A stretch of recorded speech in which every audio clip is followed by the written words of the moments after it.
What is up, family? You are listening to Living Beyond the Dream podcast, a podcast where we're having practical conversations on how to take the dreams you have for your church and yourself and turn it into a reality. My name is Mike, joined by my man Tyler.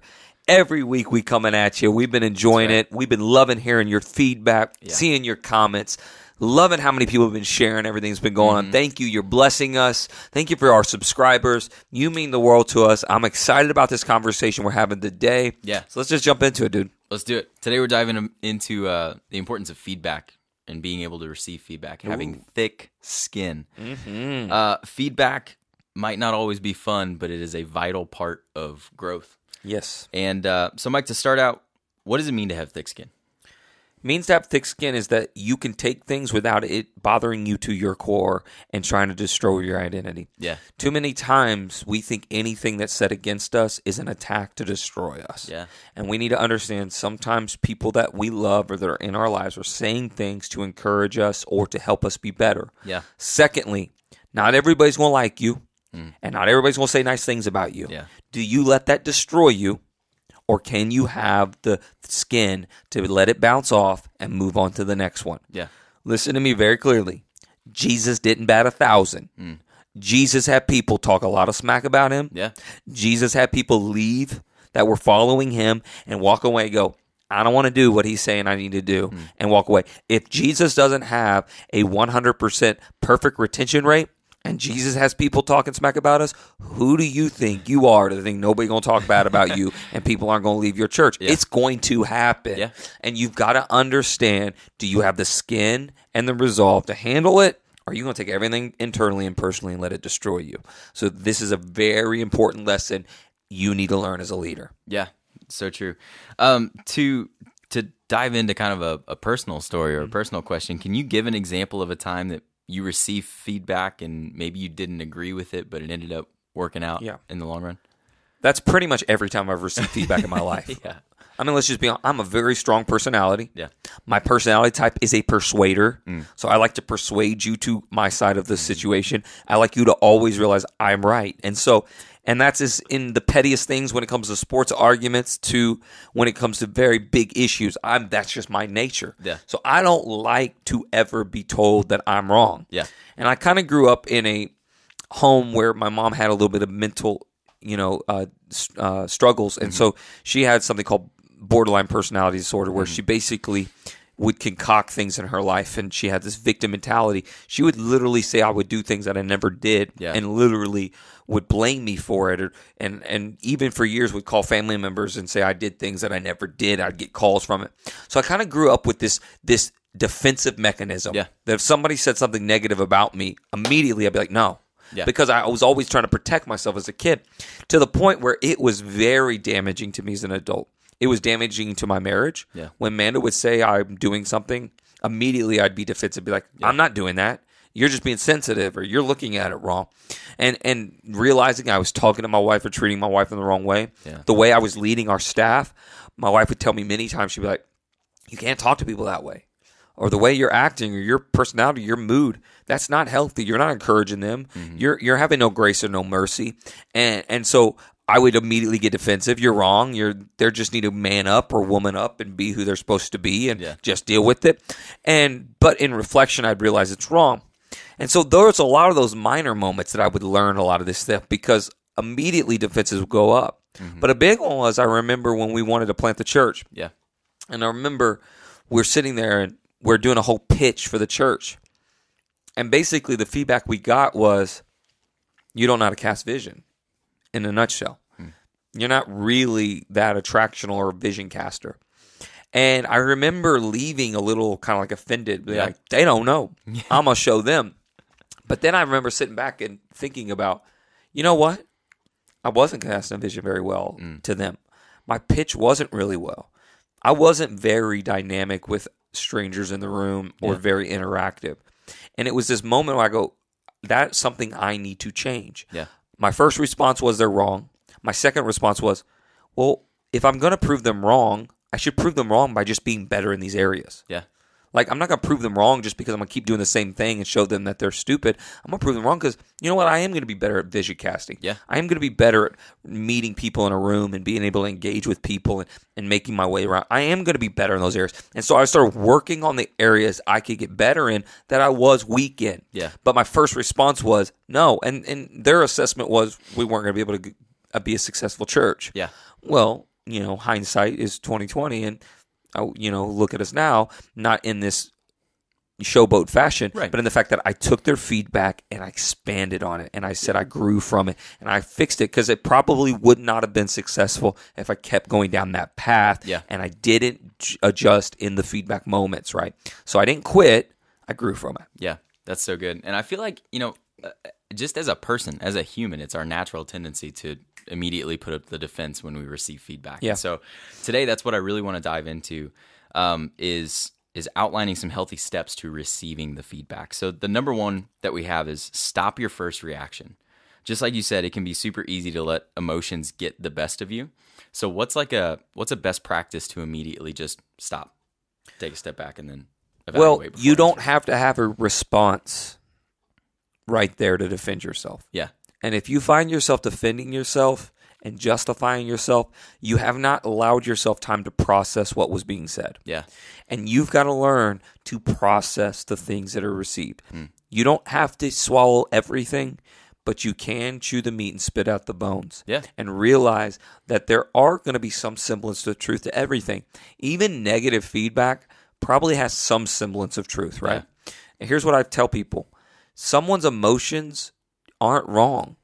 Now, they may be perceiving what you did wrong, but it doesn't take away the fact that their emotions are valid. They feel a certain way for some reason. Yeah. So there could have been something you said. There could have been tone that you attached to something, or the way you said it, you didn't communicate clearly, that caused them to feel that way. Yeah. Now, you may not have came from an evil heart, but they connected that. You need to learn to attach the truth to whatever situation. You don't have to accept everything, but you can process and receive some things.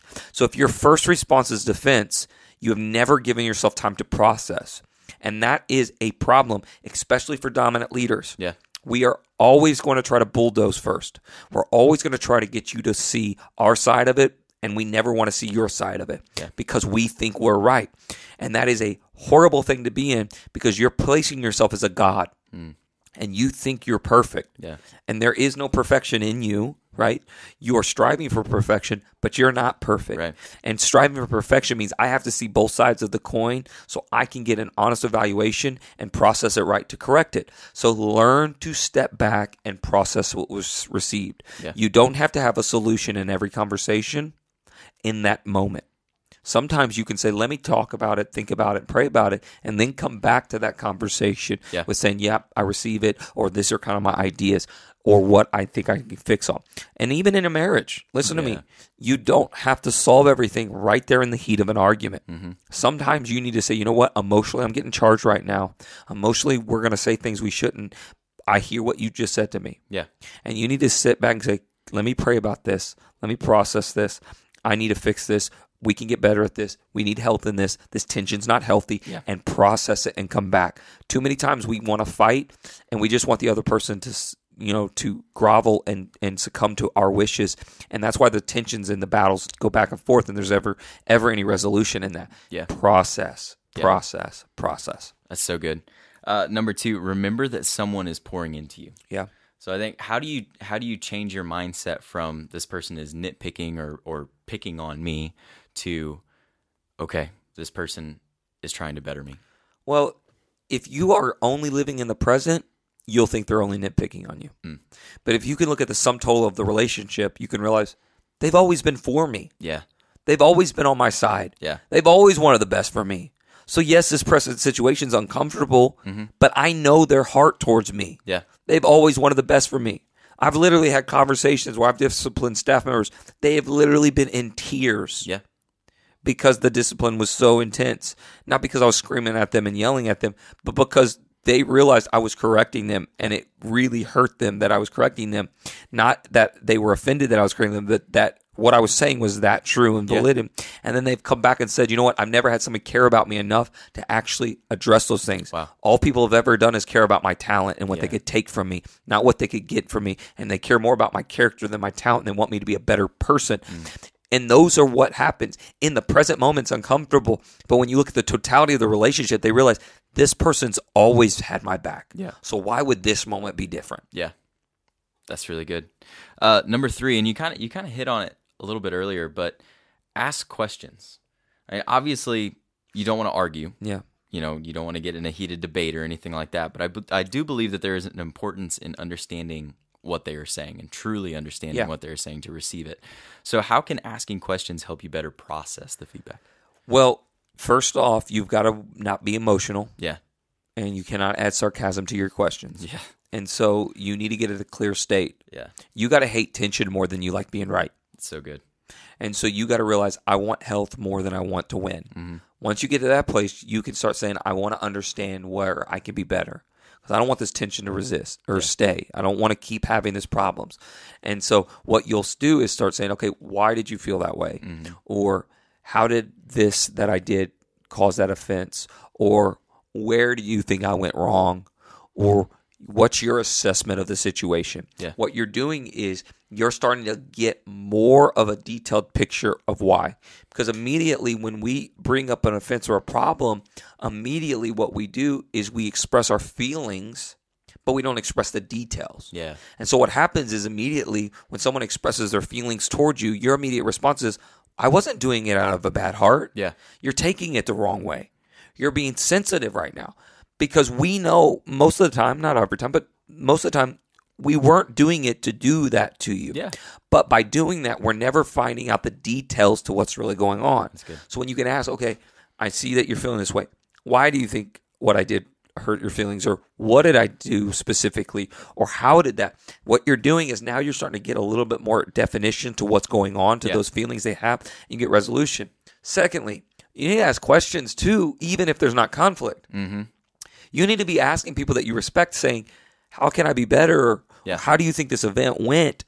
Or how was this wrong? And then you need to be okay with the response, even if it's not praise. Yeah. Like, because you got to say, I want to be better, not just to be validated. Yeah. And that's a big deal. Like every time I preach, I pull down people. I walk in the back, first sermon, I walk out and I go, what do I need to change? Yeah. What needs to be fixed? Yeah. I don't say, was it great? Yeah. Was I awesome? I literally say, what do I need to change? What do I need to fix? Was there anything? What was awkward?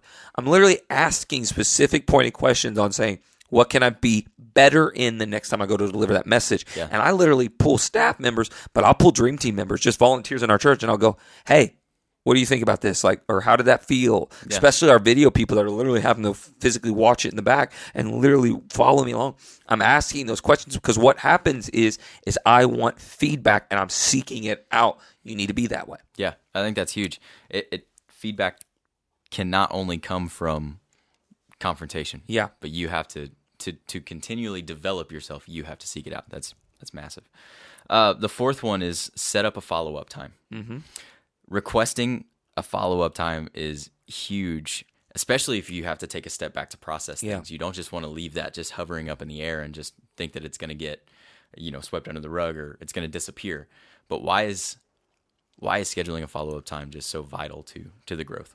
Because you need a plan of growth. Mm-hmm. And you need to be able to say, let's come back together and let's make sure we have a plan that's going into it. And a lot of times you're not going to have a plan in the emotional state. Yeah. You're going to have a plan in the process state.